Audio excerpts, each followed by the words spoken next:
Donald Trump white ഹൗസിലേക്ക് മടങ്ങിയെത്താൻ ഇനി കുറച്ച് ദിവസങ്ങൾ മാത്രമേ അവശേഷിക്കുന്നുള്ളൂ. എന്തൊക്കെയാണ് പുതിയ പ്രസിഡന്റ് നടപ്പിലാക്കുക എന്നറിയാൻ ലോകം കാത്തിരിക്കുകയാണ്. US വിപുലീകരണ അജണ്ടയാണ് ട്രംപ് മുൻപോട്ട് വെക്കുന്നത്. ട്രംപ് യുദ്ധദാഹിയല്ലെന്ന് അദ്ദേഹത്തെ പിന്തുണയ്ക്കുന്നവർ ആവർത്തിച്ച് പറയുമ്പോഴും തന്റെ നയങ്ങൾക്കെതിരെ നിൽക്കുന്നവർക്കെതിരെ സാമ്പത്തിക യുദ്ധമാണ് ട്രംപ് പ്രഖ്യാപിച്ചിരിക്കുന്നത്. കാനഡ, മെക്സിക്കോ, ചൈന, ഇന്ത്യ എന്നീ രാജ്യങ്ങൾക്കുമേൽ അധിക തീരുവ ഏർപ്പെടുത്തുമെന്ന് ട്രംപ് ആവർത്തിച്ച് മുന്നറിയിപ്പ് നൽകുകയും ചെയ്തിരുന്നു. ട്രംപ് ലക്ഷ്യം വെക്കുന്നത് US വിപുലീകരണമാണ്. ഇതിന്റെ ഉത്തമ ഉദാഹരണമാണ് കാനഡയെ അമേരിക്കയോട് ചേർത്ത് നിർത്താനുള്ള ട്രംപിന്റെ ശ്രമം. കൂടാതെ പനാമ കനാലും ഗ്രീൻലാൻഡ് ഏറ്റെടുക്കുന്നതുമായി ബന്ധപ്പെട്ട് ട്രംപ് നടത്തിയ പരാമർശങ്ങളും ഏറെ ശ്രദ്ധിക്കപ്പെട്ടിരുന്നു. മെക്സിക്കോയ്ക്ക് മേലും ട്രംപിന്റെ നോട്ടമുണ്ടെന്ന് വ്യക്തമാണ്.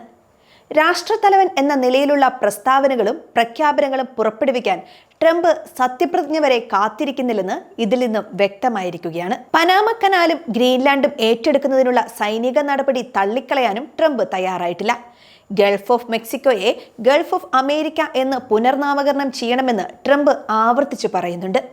അധികാരമേൽക്കുമ്പോൾ ഇക്കാര്യങ്ങൾ നേടാൻ ട്രംപ് എന്ത് നിലപാട് സ്വീകരിക്കുമെന്നാണ് ലോകം കാത്തിരിക്കുന്നത്. പനാമ കനാൽ ലക്ഷ്യം വെക്കുന്നത് എന്തുകൊണ്ടാണ് എന്ന ചോദ്യം ഉയരുന്നുണ്ട്. അറ്റ്ലാന്റിക് പസഫിക് സമുദ്രങ്ങളെ കൂട്ടിയിണയ്ക്കുന്ന പനാമ കനാലിനെ ട്രംപ് ലക്ഷ്യം വെക്കുന്നതിന്റെ പിന്നിൽ സാമ്പത്തിക നേട്ടം തന്നെയാണ്. ലോക സമുദ്ര വാണിജ്യത്തിന്റെ 5% ഈ കനാൽ വഴിയാണ് നടക്കുന്നത്. ഇതിലേറ്റവും ശ്രദ്ധിക്കേണ്ട കാര്യം ഇതിലൂടെ കടന്നു പോകുന്ന 74% കപ്പലുകളും അമേരിക്കയുടേതാണ് എന്നതാണ്. കപ്പലുകൾക്ക് കടന്നു പോകാൻ കനാലിലേക്ക് വെള്ളം നൽകുന്ന ഗദുൻ തടാകം വരൾച്ചയെ നേരിടുകയാണ്. അതിനാൽ ജനുവരി 1 മുതൽ ഷിപ്പിംഗ് ചാർജ് പനാമ വർദ്ധിപ്പിച്ചതാണ് ട്രംപിന്റെ പ്രകോപനത്തിന്റെ പ്രധാന കാരണം. കൂടാതെ ചൈനീസ് സൈനികരുടെ സ്വാധീനം വർദ്ധിക്കുന്നതും ട്രംപിന്റെ പ്രകോപനത്തിന്റെ പിന്നിലുള്ള കാരണമായി വിദഗ്ധർ ചൂണ്ടിക്കാണിക്കുന്നു.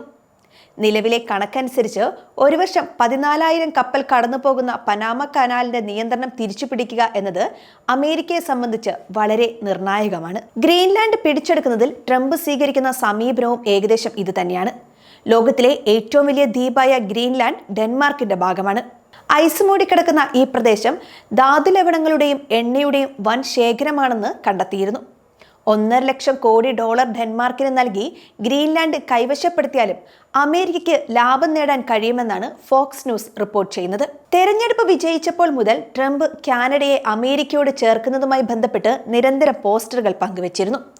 പ്രധാനമന്ത്രിയായിരുന്ന ജസ്റ്റിൻ ട്രൂഡോയെ കാനഡയുടെ ഗവർണർ എന്ന് വിശേഷിപ്പിക്കുകയും ചെയ്തിരുന്നു. കൂടാതെ ട്രൂഡോയുടെ രാജിക്ക് പിന്നാലെ ഇതേ കാര്യം ട്രംപ് വീണ്ടും സോഷ്യൽ മീഡിയയിൽ പങ്കുവച്ചു. കാനഡയുടെ ഉയർന്ന വ്യാപാര കമ്മിയും സബ്സിഡികളും അമേരിക്കയ്ക്ക് തുടരാനാകില്ലെന്നും കാനഡ നേരിടുന്ന പ്രശ്നങ്ങൾ ജസ്റ്റിൻ ട്രൂഡോയ്ക്ക് അറിയാമെന്നും ട്രംപ് പറഞ്ഞിരുന്നു. കാനഡ US-ൽ ലയിച്ചാൽ അധിക നികുതികൾ ഉണ്ടാകില്ല, മറ്റു നികുതികൾ കുറയും. അതുപോലെ ഇപ്പോൾ റഷ്യൻ ചൈനീസ് കപ്പലുകൾ മൂലം നേരിടുന്ന ഭീഷണികളിൽ നിന്ന് സുരക്ഷിതത്വം ലഭിക്കുമെന്നും നിയുക്ത പ്രസിഡന്റ് ആവർത്തിച്ചു പറയുന്നുണ്ട്. പിന്നാലെ കാനഡയെ US-ന്റെ ഭാഗമായി ചിത്രീകരിക്കുന്ന ഭൂപടവും ട്രംപ് പങ്കുവച്ചിരുന്നു. ഇത്രയും നാൾ നിശബ്ദമായിരുന്ന കാനഡ ഇതിനെതിരെ രംഗത്തെത്തിയിട്ടുണ്ട്.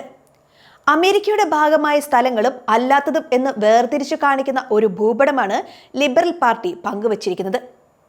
എന്ത് തന്നെയായാലും അധികാരത്തിലെത്തിയാൽ ഇക്കാര്യങ്ങളെല്ലാം ട്രംപ് നടപ്പിലാക്കുമോ എന്ന് അറിയാനാണ് ലോകം ഉറ്റുനോക്കുന്നത്.